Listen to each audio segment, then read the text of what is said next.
Lower Kurram में गुज़िश्ता रोज firing में DC जावेदुल्ला Mehsud के जख्मी होने के बाद अशफाक खान को नया डिप्टी कमिश्नर तैनात कर दिया गया है। मजीद जानते हैं डॉन न्यूज के नुमाइंदे आरिफ हयात से। आरिफ, क्या तफसीलात हैं, क्या टास्क दिए गए हैं नए डीसी को?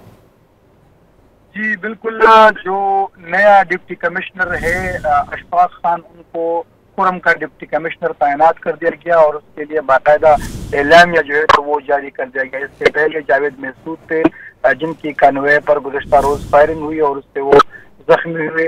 जख्मी हालत में उनको टल सीएमएच में उनको इलाज मुहैया की गई। फिर उसके बाद उनको पेशावर सीएमएच जो है तो मुंतकिल किया गया है। वो अभी भी अस्पताल में है और उनको इलाज जो है तो उनका किया जा रहा है।